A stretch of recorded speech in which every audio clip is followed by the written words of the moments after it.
जिसे मुझे डॉक्टर श्री महादेव भाई शास्त्री जी, वे बहुत अच्छे विद्वान हैं। इनके परिचय आप काफ़ी लोग उनके वक्तव्य से भी परिचित हैं। श्री महादेव भाई शास्त्री जी का एक अल्प परिचय मैं यहाँ देना चाहूँगा। आपने मध्यमा तक भगवान श्री कृष्ण का जहाँ पर बड़ा दिव्य धाम है, वहाँ पर बेट द्वारका में श्री कृष्ण संस्कृत विद्यालय में अध्ययन किया। इसके बाद वाराणसी में 10 साल तक अध्ययन किया, जिनमें आपने शुक्ल यजुर्वेद, साहित्य, व्याकरण वगैरह ग्रंथों का अध्ययन किया। विद्या वारिधि की उपाधि आपने वाराणसी से प्राप्त की। न सिर्फ इतना, अपितु आपका पीएचडी का विषय था किरातार्जुनीयम काव्यस्य धर्मशास्त्र दृष्टया परिशीलनम। मुझे उसे दोहराना और भी अच्छा लगेगा। किरातार्जुनीयम इति महाकाव्यस्य धर्मशास्त्र दृष्टया परिशीलनम अत्र भवद्भिः तत्र पीएचडी इति कर्मणि कृतमस्ति इति अस्मदीय महत् सौभाग्यमस्ति। आप स्वयं श्रीमद् भागवत जी के भगवद गीता, उपनिषद, अन्य शास्त्र, अन्य पुराण उनके ऊपर प्रवचन करते हैं और आपकी बड़ी शास्त्रों में निष्ठा है। ऐसे डॉक्टर श्री महादेव भाई का परिचय मुझे करीब 3-4 साल पहले या 2-3 साल पहले श्री अनिल भाई पंड्या जो हमारे मित्र हैं उन्होंने दिया था। उसके बाद करीब 1-8 साल पहले हमारे हिरेन भाई ने आपका कांटेक्ट वगैरह भी दिया और बहुत हम थोड़े नज़दीक में आए, तो हम उन दोनों को भी यहाँ पर बोल ले सकते हैं। ऐसे श्री महादेव भाई शास्त्री जी से हमारी विनती है कि श्री मुंबई विद्वत परिषद समायोजित अष्टाध्यायी व्याख्यान माला में आप स्वस्ति प्रार्थना आदि मंत्र जो है उनमें भी सद्यो जातम प्रविद्यामि वहाँ से लेकर के आगे के मंत्र, उन सबको यथा संभव उनको आप ले लें, ऐसी अब से प्रार्थना है। डॉक्टर महादेव भाई शास्त्री जी। वाराणसी पुरी मध्ये सदावास विधायकम विश्वेशम वरदम देवम साष्टांगम प्रणमाम्यहम्।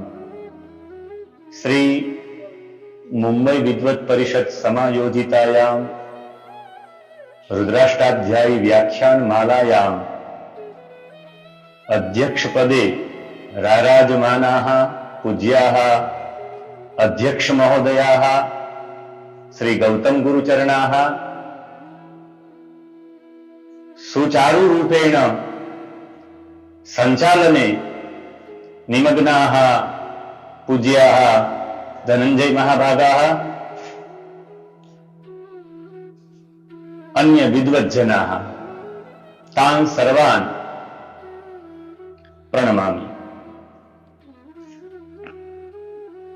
मैं सीधे विषय में ही प्रवेश करूंगा। सभी को सर्वेभ्यो नमो नमः। आज मेरा सौभाग्य है कि मैं भगवान महादेव जी के पंचमुख के विषय में चर्चा करूंगा। सद्यो जातम प्रबध्यामि सद्यो जाताय वै नमो नमः। भवे भवे नाति भवे भवस्व मां भवोद्भवाय नमः। रुद्राष्टाध्यायी शुक्ल यजुर्वेद के अंतर्गत माध्यान्दिनी शाखा के अंतर्गत है, लेकिन जो ये शिव जी के 5 मुख की चर्चा हुई है, ये सब मंत्र कृष्ण यजुर्वेदी है। कृष्ण यजुर्वेद के अंतर्गत तैत्तरीय शाखा है और उस शाखा के अंतर्गत एक आरण्य ग्रंथ है जिसे तैत्तरीय आरण्य कहा गया है। उसमें प्रपाठक 10वां प्रपाठक है माने प्रपाठक माने वेदस्य अध्याय अंश, जो वेद के अध्यायों का एक अंश है उसे प्रपाठक कहा जाता है। कहीं कहीं पे श्रौत ग्रंथ होते हैं, उनका अंश होता है, वो भी प्रपाठक के रूप में जाना जाता है। उनके अंतर्गत अनुवाक है, ये 43वां अनुवाक है, जो ये सद्यो जातम प्रपद्यामि सद्यो जाताय वे नमो नमः मंत्र है, वो अनुवाक के रूप में है, वो 43वां अनुवाक है। कृष्ण यजुर्वेदीय तैत्तरीय आरण्यक के अंतर्गत है। शिव जी के जो 5 मुख है, आज 5 ब्रह्म मंत्रों से हम अर्चन करेंगे। जितना हो सके, समय की थोड़ी ज्यादा समय भी परेश भाई को सुनकर ऐसा लगा कि वाराणसी की स्मृति हो गई। यहां शिव जी तैत्तरीय आरण्य का 10वां प्रपाठक है। कई विद्वत जन उसे महानारायण उपनिषद के नाम से भी जानते हैं। यही महानारायण उपनिषद है, ये 10वां जो प्रपाठक है वही। जैसे चरक संहिता आदि कहीं ने भी कहा गया है, पिंड और ब्रह्मांड की कल्पना साथ साथ हुई है। चरक संहिता में यत ब्रह्मांडे तक पिंडे, जैसा ब्रह्मांड में है वैसा ही हमारे शरीर में है, कोई भेद ही नहीं है। तत्व और गुण ब्रह्मांड में भी व्याप्त है और शरीर में भी व्याप्त है। जैसे जल तत्व, पृथ्वी तत्व, अग्नि तत्व, वायु तत्व, आकाश तत्व, यही 5 तत्वों की आज चर्चा है। ये 5 मंत्रों के अंतर्गत पंचानन स्वरूप की उपासना ब्रह्मांड की उपासना है। सबसे पहले यहां पश्चिम मुख शिव जी का जो वक्त्र, जो पश्चिम मुख है, इनके लिए चर्चा हुई है।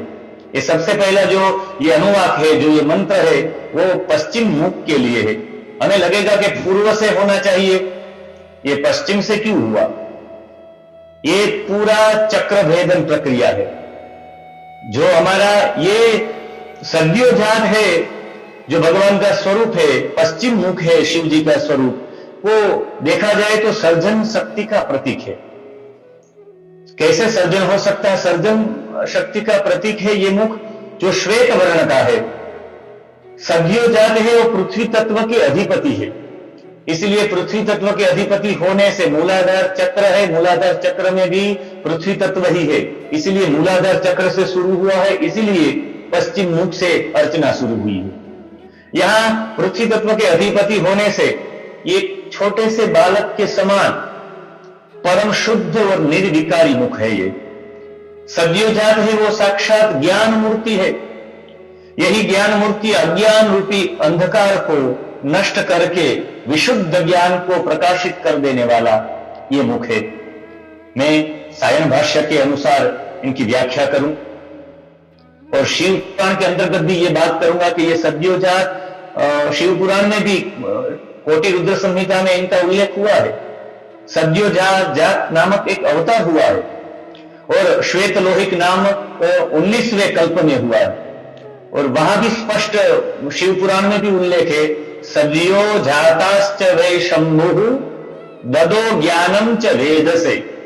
ब्रह्मा जी को सद्योजात शिव ने प्रसन्न होकर ब्रह्मा जी को ज्ञान दिया, इसीलिए सद्योजात को हम शिव को, सद्योजात वाले मुख स्वरूप शिव जी को हम ज्ञान मूर्ति के स्वरूप में जानेंगे। यहां सद्योजातम नामकम यत् पश्चिम वक्त्रम तद रूपम परमेश्वरम प्रपद्यामि प्राप्नोमि।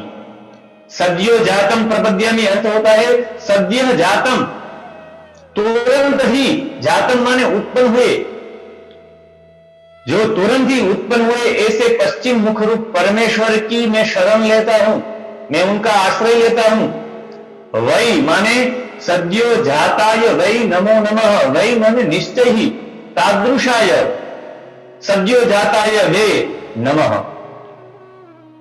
मैं उस सद्योजात शिव को निश्चय ही नमस्कार करता हूं। यह सद्योजात इसलिए कहा, सद्य माने तुरंत ही, जातम माने उत्पन्न हुए, प्रकट हुए। जैसे कोई बालक तुरंत ही प्रकट होता है, तुरंत ही जन्म लेता है, जन्म लेने के बाद वो जैसे रोने लगता है तो पूर्व की स्मृति नष्ट हो जाती है। पूर्व की स्मृति माने अज्ञान नष्ट हो जाता है और ज्ञान की उपलब्धि जब होती है, तब ज्ञान की उपलब्धि होती है, तब वो ज्ञान मूर्ति कहलाता है। यहां भगवान को सद्योजात इसलिए कहा गया है कि भगवान सद्योजात तुरंत ही उत्पन्न होने वाले होते हैं, वो निर्विकारी होते हैं और परम शुद्ध होते हैं, जैसे बालक भी। इसलिए हम बालक को ईश्वर का अंश मानते, ईश्वर का स्वरूप मानते हैं। यहां बालक परम शुद्ध रहता है और निर्विकारी रहता है, इसलिए सद्योजातम बोलकर ऋषि ने हमें दृष्टि दी है कि सद्योजात माने सद्य उत्पन्न होने वाले निर्विकारी और परम शुद्ध होते हैं। परमात्मा का पश्चिम मुख निर्विकारी है और परम शुद्ध है। ऐसे परम शुद्ध सद्योजात को निश्चय ही मेरा नमस्कार हो और उनकी मैं शरण प्रपद्यामि, मैं उनकी शरण ग्रहण करता हूं। और हे सद्योजात संबोधन किया है। सद्योजात भवे भवे न अति भवे माम भवस्व, माने तब तक जन्म निमित्तम, भवे भवे में बार बार ये भव में आना चाहता ही नहीं हूं। हे परमात्मा माम मुझे, न भवस्व न प्रेरय इति अर्थ, माम न प्रेरय, मैं बार बार जन्म के लिए उद्धृत हूं, ऐसी प्रेरणा आप मुझे प्रदान ही न कर, क्योंकि आप, मैं जो कर्म कर रहा हूं आपकी प्रेरणा से ही हो रहा है, आप ही हमें प्रेरित करते हैं। आज मेरी प्रार्थना है परमात्मा कि आप मुझे प्रेरित न करें, माम भवस्व, मुझे न भवस्व, मुझे प्रेरित न करे। और जैसे ही पुनरपि जननम पुनरपि मरणम पुनरपि जननी जठरे शयनम, मैं बार बार ये पुनर्जन्म में आना चाहता नहीं हूं, इसलिए अति भवे माम भवस्व। अति भवे माने जन्म का उल्लंघन हो जाए, जन्म से हम पार हो जाए, इसलिए तो जन्म इति अति उल्लंघने, अति इति लंघने। यहां मैं मेरे ये भव को, मेरे जन्म को मैं पार कर जाऊं, ऐसी प्रेरणा का मैं आकांक्षी हूं। माम भवस्व माम प्रेरय, मुझे प्रेरणा दे, मुझे प्रेरित करे। इसलिए अति भवे माने तत्व ज्ञानाय प्रेरय, मुझे तत्व ज्ञान के लिए प्रेरित करे। जन्म अतिलंघन निमित्तम भवस्व, ये जन्म को मैं छोड़ दूं और मोक्ष की आकांक्षा की बात कही हुई है, मैं बार बार न आऊं, और वो तत्व ज्ञान से ही हो सकता है।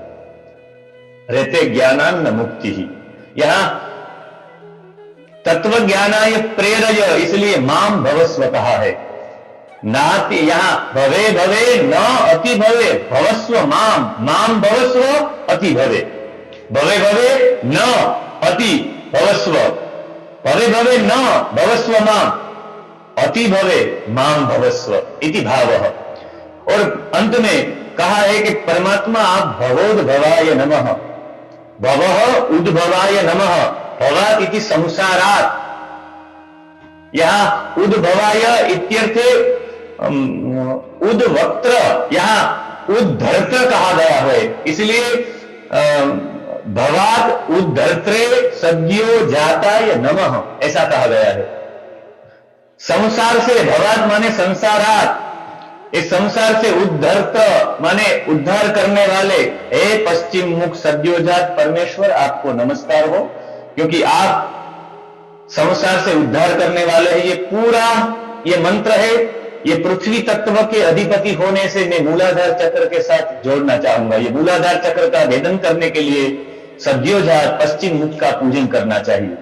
अब उत्तर मुख, उत्तर वक्र, ओम वामदेवाय नमो, ज्येष्ठाय नमः, श्रेष्ठाय नमो, रुद्राय नमः, कालाय नमः, कलविकरणाय नमो, बलविकरणाय नमो, बलाय नमो, बलप्रमथनाय नमः, सर्वभूत दमनाय नमो, मनोन्मनाय नमः।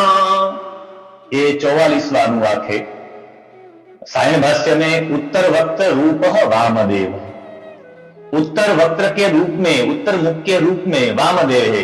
तस्य एव विग्रहाः विशेषाः ज्येष्ठादि नामकाः। सायण जी अपने भाष्य में उत्तर मुख को वामदेव कहते हैं, इसका कृष्ण वर्ण है। वामदेव जल तत्व के अधिपति है। जल तत्व के अधिपति होने से यहां चक्र का भेदन हुआ। स्वादिष्टान चक्र भी देखा जाए तो स्वादिष्टान चक्र पूरा है, वो स्वादिष्टान चक्र जल तत्व से है, इसलिए हम पृथ्वी तत्व से ऊपर स्वादिष्टान चक्र में आएंगे। यहां ये चक्र भेदन की परिकल्पना की हुई है। वामदेव विकारों के नाश करने वाले हैं। ऐसे भी जैसे हम रुद्र याग करते हैं तो रुद्र याग में रुद्र यंत्र आता है और रुद्र यंत्र में 9 पीठ शक्तियों का स्थापन होता है। जैसे ओम भूर्भुवस्वः वामायै नमः, ओम भूर्भुवस्वः ज्येष्ठायै नमः, ओम भूर्भुवस्वः रौद्रायै नमः।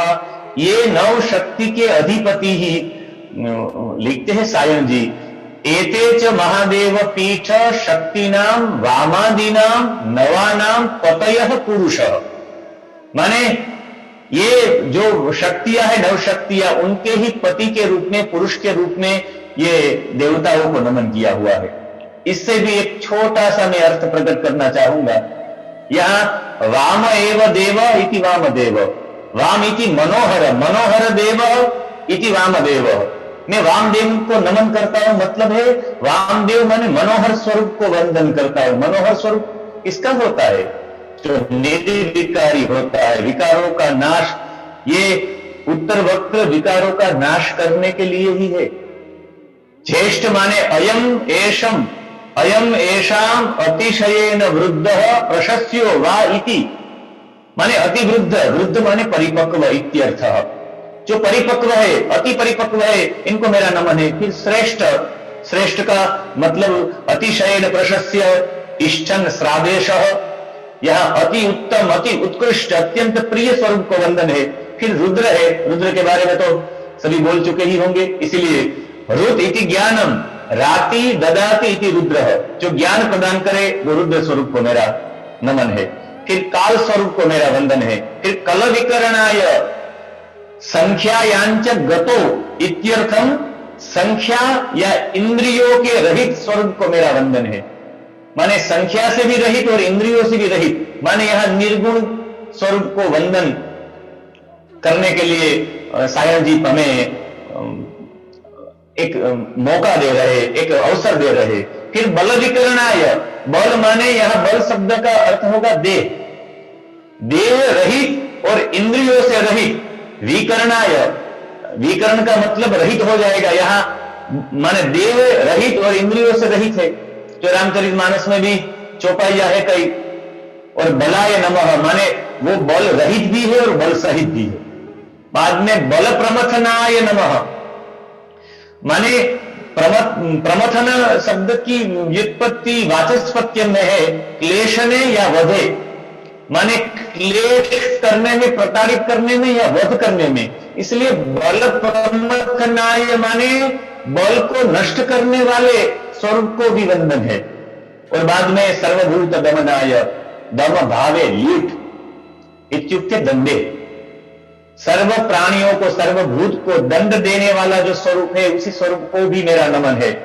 और अंत में मनोन्मनाय नमः, मन को उद्विग्न करने वाले स्वरूप को भी मेरा नमन है। इसलिए शिव पुराण में भी कथा है कि 20वें कल्प में वामदेव जी, शिव जी के, वामदेव जी के रूप में शिव जी प्रसन्न होकर ब्रह्मा जी को सृष्टि करने की शक्ति दी। ऐसी कथा शिव पुराण में है। माने सृष्टि पोषण का प्रतीक है ये वामदेव जी। और जल तत्व माने स्वादिष्टान चक्र में जल तत्व स्थित है, इसलिए हे उत्तर मुख वामदेव महादेव आपको नमस्कार है। इसलिए जल तत्व वाले ये वामदेव जी माने स्वादिष्टान चक्र को हम पार कर चुके हैं। अंत में दक्षिण वक्त्र की पूजा है। यहाँ दक्षिण वक्त्र में अघोरेभ्यो घोरेभ्यो घोर घोरतरेभ्य सर्वेभ्य सर्व सर्वेभ्यो नमस्ते अस्त्रु रुद्र रूपेभ्य। यहाँ 43वां अनुवाक है ये। अघोर नाम को दक्षिण वक्त्र रूपो देव, अघोर नाम के दक्षिण वक्त्र की यहाँ चर्चा की हुई है। माने भगवान के 3 स्वरूप है, अघोर, घोर और घोर घोरतर, 3 स्वरूप है। अघोर, घोर और घोर से भी घोरतर, 3 स्वरूप की चर्चा हुई है यहाँ। प्राय हम सब जानते हैं जो स्नान नहीं करता उसे अघोरी बोलते हैं, लेकिन न घोराहा इति अघोराहा, घोरम इति भयंकरम, जो भयंकर नहीं, जो सौम्य है, जो शांत है, उसे ही अघोरा कहा जाता है। इसलिए तो महादेव जी की पंचम रुद्र सूक्त में जाते रुद्र शिवा तनु रघोरा पाप काशिनी, उसमें या ते तव रुद्र तनु, तनु माने शरीर, आपका स्वरूप, आपका शरीर, आपका स्वरूप तनु श्रीलिंग में है, इसलिए अघोराहा, अपापकाशिनी और शिवा सब श्रीलिंग में चला। हे परमात्मा, आप कैसे अपापकाशिनी, आपका स्वरूप है पाप को देखता ही नहीं, पुण्य ही देखता है। आपका जो स्वरूप है वो सौम्य है। प्रभु, आप एक गुण निधि जो लड़का शिव पुराण में कथा है, वो भगवान के मंदिर में पकवान लेने के लिए जाता है और उसी में मृत्यु होती है, तो दूसरे जन्म में वो दम नाम का राजा अरिंदम का पुत्र होता है दम, और दम अगले जन्म में, अगले कल्प में वो साक्षात कुबेर हो जाता है और अलकापुरी में वास करता है। और महादेव जी अलकापुरी के पास कैलाश निवास करते हैं। ये थोड़ा सा महादेव जी के लिए हो जाए अपापकाशिनी, ऐसा स्वरूप है। यहाँ मूल ये है अघोरेभ्य माने सात्विकता के कारण शांत स्वरूप है। सात्विकत्वेन शांताः तस्य विग्रहाः इति अघोराः, सायण जी लिख रहे हैं अपने भाष्य में। अथ घोरेभ्य माने रजोगुण, अन्ये तु घोराः इति राजस्वत्वेन उग्रा, राजसत्वेन उग्रः, जो राजस गुण से युक्त है इसीलिए वो भयंकर स्वरूप है, माने उग्र स्वरूप। और घोर घोरतरेभ्य माने तमो गुण से युक्त होने के कारण वो भयंकर से भी भयंकर है।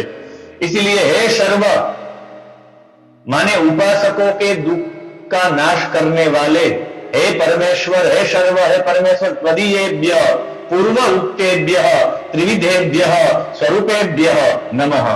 आपके पूर्व में कहे हुए तीनों रूपों को मैं सब स्थलों में, सब काल में मैं नमस्कार करता हूं। ये पूरा स्वरूप संहार मूर्ति का है, ये संहार स्वरूप है। भक्तों के दुख को दूर करने के लिए प्रभु अग्नि तत्व में लिप्त होते हैं और ये अग्नि तत्व स्वरूप है। इसीलिए मणिपुर चक्र को भेदन करना है तो हमें ये दक्षिण वक्त्र की पूजा करनी चाहिए। और शिव पुराण में भी एक कथा है, घोर नामक आश्चर्यजनक सहयोग देने वाले भगवान प्रकट हुए, उसे अघोर कहा जाता है। तो ऐसे सब संतुलित रहता है, पूरे नील वर्ण का ये स्वरूप है और अग्नि तत्व के अधिपति है। माने हमारे मणिपुर चक्र में स्थित अग्नि तत्व है, इसलिए अग्नि तत्व का भेदन भी यहां बताया हुआ है। मैं अंत में विस्तृत से, यदि समय रहेगा तो मैं विस्तृत व्याख्या करूंगा, यदि समय रहेगा तो। प्राग माने पूर्व दिशा का वक्त्र अब आता है। अब चक्र भेदन पहले पृथ्वी तत्व, फिर जल तत्व, फिर अग्नि तत्व और अब आ रहा है वायु तत्व। तो यहाँ वायु तत्व के लिए प्राग मुख माने पहला मुख माने पूर्व दिशा का मुख, उसमें पूरी रुद्र गायत्री कहा गया है। रुद्र गायत्री का उपदेश दिया हुआ है। वो 46वां अनुवाक है तैत्तरीय आरण्यक का। ओम तत्पुरुषाय विद्महे महादेवाय धीमहि तन्नो रुद्रः प्रचोदयात्। प्राग सायण भाष्य के अनुसार प्राग वक्रदेव तत्पुरुष नामकः, जो पूर्व में मुख है वो तत्पुरुष का है। तो अब द्वितीयार्थे चतुर्थी संगृहीता, यहां द्वितीया का प्रयोग है द्वितीया का, लेकिन चतुर्थी का प्रयोग है। और यहां पूर्व दिशा के मुख रूप है देव, वह तत्पुरुष है। द्वितीय विभक्ति के अर्थ में चतुर्थी विभक्ति दी हुई है। जैसे तत्पुरुषाय के स्थान पे तत्पुरुषम हमें समझना चाहिए। तत्पुरुषाय विद्महे माने तत्पुरुषम विद्महे, फिर महादेवाय धीमहि तो महादेवम धीमहि माने द्वितीय समझना है। माने तत्पुरुषाय विद्महे माने गुरु शास्त्र मुखा जानीमः, विद्महे इति जानीमः, वयम जानीमः, हम आपको जानते हैं। हे परमात्मा, गुरु और शास्त्र के मुख से हम तत्पुरुष देव को जानते हैं। तत्पुरुष को तत्पुरुष, वह पुरुष है, उसे हमें कैसे जानते हैं? कभी गुरु के मुख से कुछ सुना है तो हम जान पाते हैं आपको महादेव जी। यदि शास्त्रों में अध्ययन करने से आपका स्वरूप का हमें बोध होता है। इसलिए हे महादेव जी, हम आपको, हे तत्पुरुष देव, हम आपको गुरु और शास्त्र के मुख से जानते हैं, इसलिए तत्पुरुषाय विद्महे, हे तत्पुरुषम, हम आपको हम सब जानते हैं, लेकिन गुरु और शास्त्र के मुख से जानने के बाद महादेव का हम सब ध्यान करते हैं। महादेवाय धीमहि, महादेव का हम ध्यान कर, ज्ञातवा च महादेवम धीमहि इति ध्यायेमः, हम सब आपका ध्यान करते हैं। और महादेव जी को फिर प्रार्थना है तन तत् माने हे परमात्मा तत् नह अस्मान प्रचोदयात, हे रुद्र, इसलिए वही कारण से हे रुद्रदेव हम सबको तस्मात् कारणात् रुद्रदेव नह अस्मान प्रचोदयात ज्ञान ध्यानार्थम प्रेरयतु, ज्ञान और ध्यान के लिए हमें प्रेरित करे, क्योंकि आपको तत्पुरुष को जानना है तो ज्ञान से जाना जाता है, और आपका ध्यान करते हैं परमात्मा पहले ज्ञान होने के बाद ही ध्यान रहता है, इसलिए हमें ज्ञान और ज्ञान के लिए प्रेरणा दो, हमें प्रेरित करो। ये पूरा पीत वर्ण है। धनंजय भाई कहिएगा, यदि समय हो जाए तो बताइएगा। यहां पीत वर्ण है।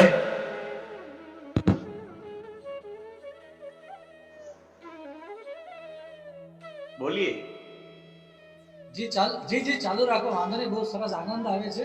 હજુ બીજી 10 મિનિટનો વાંધો નથી, પછી પાછા બીજા વક્તા છે, પણ આપનું આટલું પૂરું કરીને પછી વિરામ।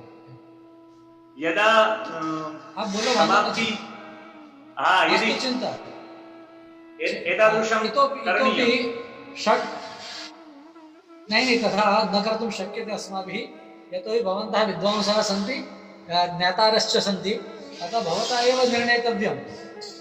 नहीं तथापि न अस्माभिः कालम अवलम्ब्य एवं प्रवचनं कारयिष्यामि करिष्यामि एव। इतोपि षड् सप्तवा निमेषाः सन्ति। 10 निमेषेषु समापयतु भवन्तः, समापयतु भवान्। तत्र 10 निमेषेषु पीतवर्णम और वायु तत्व के अधिपति है ये जो प्राग वक्त्र है, जो पूर्व मुख है, तत्पुरुष है, वो वायु तत्व के अधिपति है, वो तपोमूर्ति है। तपोमूर्ति होने के कारण अत्यंत गूढ़ कृपा के प्रतीक है। अत्यंत गूढ़ कृपा जो दिखाई नहीं देती वो तत्पुरुष है, वो गूढ़ कृपा करने का प्रतीक है। और अनाहत चक्र माने हृदय में ये स्थित है। वायु तत्व अनाहत चक्र के रूप में ये चक्र भेदन की प्रक्रिया है। और इससे भी आगे ईशान सर्व विद्यानाम ईश्वर सर्वभूतानाम ब्रह्माधिपतिर ब्रह्मणोधिपतिर ब्रह्मा शिवो में अस्तु सदा शिवोम, ये ऊर्ध्व वक्त्र के लिए है। माने यह अयम ऊर्ध्व वक्त्र देवः सोयम। यहां महादेव जी के लिए मैं पूरा अर्थ इनका नहीं कर पाया। सर्वेभ्य सर्व सर्वेभ्यो नमस्ते अस्तु रुद्र रूपेभ्य, आपके सभी रूप को माने और तत्पुरुषाय विद्महे अंतिम। यहां ईशान सर्व विद्यानाम ईश्वर सर्वभूतानाम, यहां जो ऊंचा मुख है भगवान का, ऊर्ध्व वक्त्र है, वो वेद शास्त्र और 64 कला और सभी विद्याओं के नियामक है। ये ईशान है वो सर्व विद्यानाम ईश्वर, सर्वभूतानाम ईश्वर, ये सर्वभूतों के नियामक है। और वेद शास्त्र और 64 कला और विद्याओं के, विद्या माने यहाँ सायन जी ने सर्व विद्यानाम इत्युक्ते वेद शास्त्रादीनाम चतुष्षष्टि कला विद्यानाम ईशानः इति नियामकः। नियामक हमें नियमिका या नियम या विधान बनाने वाले को नियामक कहेंगे। अभी गौतम भाई हमारे साथ उपस्थित है तो हम नियामक कह सकते हैं।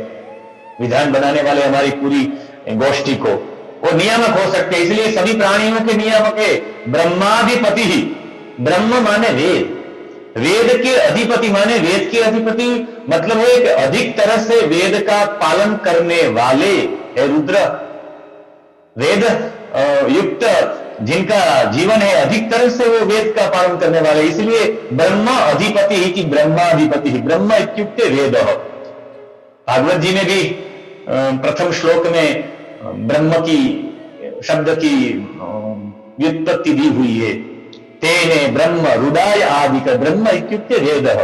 ब्रह्मणोधिपति ही, ब्रह्मण अधिपति ही, ब्रह्मण है कि हिरण्यगर्भ के भी अधिपति है ये ईशान। वैसे ब्रूह वृद्धि के लिए होता है, वृद्धि प्राप्त करने वाले जो है वो ब्रह्मा है। और अत्यंत वृद्धि प्राप्त करने वाले परमात्मा ने मेरे ऊपर अनुग्रह करने के हेतु शिव माने शिव अस्तु माने आप शांत बने। और सदा शिवोम, सदा शिव, ओम माने मैं बनूं, मैं भी सदा कल्याणकारी बनूं। विशुद्ध चक्र में आकाश तत्व स्थित है। ये ईशान है, वो आकाश तत्व के अधिपति है, महादेव है। दुग्ध जैसा वर्ण है, क्रीड़ा मूर्ति का स्वरूप है, प्रगट कृपा का प्रतीक है, जो गूढ़ कृपा के प्रतीक थे। और ये ऊर्ध्व वक्त्र ईशान है, पहले जो तत्पुरुष थे वो गूढ़ कृपा के प्रतीक थे, ये प्रकट कृपा के प्रतीक है। तो प्रकट कृपा के प्रतीक आप हम सभी पे अपनी प्रकट कृपा बनाए रखे। इसी भाव के साथ अंतिम मंत्र, जैसे धनंजय भाई साथ मेरी बात हुई थी, तब मुझे सज्जो जाता यवे वहां से लेकर फिर ईशाना शिवो नामासी हो चुका है, विश्वानि देव सविता दुरितानि हो चुका है, द्योहु शांति हो चुका है। इसीलिए मैं अंतिम मंत्र की ओर, और ये जो मंत्र है वो शतपथ ब्राह्मण से लिया हुआ है। ये जो 5 वक्त्र के मंत्र थे वो तैत्तरीय शाखा के अंतर्गत जो आरण्यक है, तैत्तरीय आरण्यक, इनके अंतर्गत 5 मंत्र थे, और ये शतपथ ब्राह्मण के अंतर्गत ये मंत्र है। तो अंतिम मंत्र के साथ मैं मेरी वाणी को भी विराम की ओर ले जाऊंगा।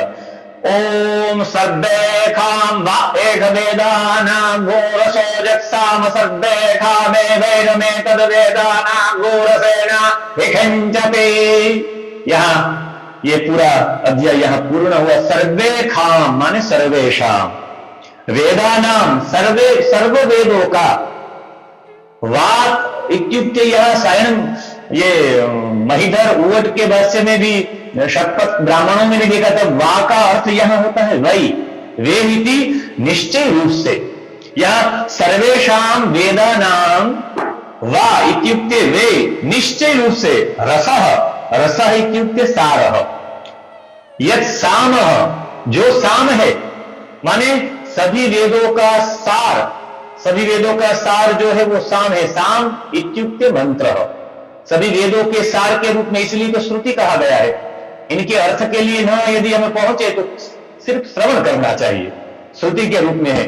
सर्वेशाम वेदानाम रसेन, सर्व वेदों के सार के रूप, रस के रूप, साम से माने ये मंत्र से, एनम इसे महादेव के ऊपर, अभिषिंचति, अभिखिंचति माने शतपथ ब्राह्मण यजुर्वेद से जुड़ा हुआ है तो श को ख बोला जाएगा। अभिषिंचति अभिषेक करता है, ऐसे अभिषेक करता है। अंतिम में महादेव जी के अभिषेक के लिए ये मंत्र प्रयुक्त किया हुआ है। अंत में अभिषेक के निर्देश युक्त साम मंत्र की महिमा को प्रकट करने के लिए माध्यान्दिनी शाखा का शतपथ ब्राह्मण से ये मंत्र लिया हुआ है। अंतिम में ओम शांति ही शांति ही शांति ही सुशांतिर्भवतु, वशिष्ठ गोत्रोत्पन्न वशिष्ठ इंद्रप्रमद भरद्वसु इति त्रिप्रवरान्वितः शुक्ल यजुर्वेदांतर्गत वाजसनेयी माध्यान्दिनी शाखाध्यायी महता उपहवः रसिकलाल आत्मजो महादेव प्रसाद शर्मा अहम भो गुरो त्वां अभिवादयामि।